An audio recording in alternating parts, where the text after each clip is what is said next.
Hello दोस्तों, कैसे हैं आप? उम्मीद है आप सब बढ़िया है। तो आइए जानते हैं प्रोफेसर सतीश धवन के बारे में। सतीश धवन एक भारतीय गणितज्ञ और एरोस्पेस इंजीनियर थे, जिनका जन्म भारत के श्रीनगर में हुआ था और उनकी शिक्षा भारत और संयुक्त राज्य अमेरिका में हुई थी। भारतीय वैज्ञानिक समुदाय उन्हें भारत में प्रायोगिक द्रवगतिकी अनुसंधान का जनक और अशांति और सीमा परतों के क्षेत्र में सबसे प्रतिष्ठित शोधकर्ताओं में से एक मानता है।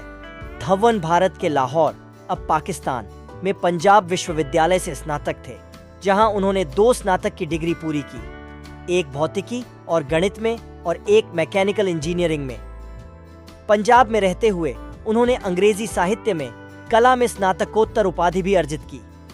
1947 में उन्होंने मिनेसोटा विश्वविद्यालय मिनियापोलिस से एरोस्पेस इंजीनियरिंग में मास्टर ऑफ साइंस की डिग्री और कैलिफोर्निया इंस्टीट्यूट ऑफ टेक्नोलॉजी से एरोनॉटिकल इंजीनियरिंग की डिग्री पूरी की। इसके बाद अपने सलाहकार हंस डब्ल्यू की देखरेख में गणित और एरोस्पेस इंजीनियरिंग में डबल पीएचडी की। उन्होंने 1972 में भारतीय अंतरिक्ष अनुसंधान संगठन यानी इसरो के अध्यक्ष के रूप में भारतीय अंतरिक्ष कार्यक्रम के संस्थापक विक्रम साराभाई का स्थान लिया।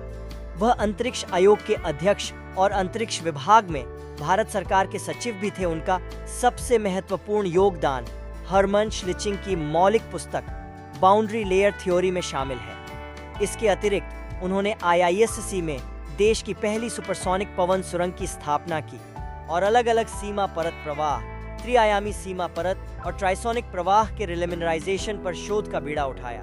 वह बेंगलोर स्थित भारतीय विज्ञान संस्थान यानी IISc में एक लोकप्रिय प्रोफेसर थे। प्रो सतीश धवन ने ग्रामीण शिक्षा, रिमोट सेंसिंग और उपग्रह संचार में अग्रणी प्रयोग किए। उनके प्रयासों से INSAT, एक दूरसंचार उपग्रह, IRS, भारतीय रिमोट सेंसिंग उपग्रह और ध्रुवीय उपग्रह प्रक्षेपण यान PSLV जैसी परिचालन प्रणालियां सामने आई, जिन्होंने भारत को अंतरिक्ष के क्षेत्र में अग्रणी देशों की श्रेणी में खड़ा कर दिया।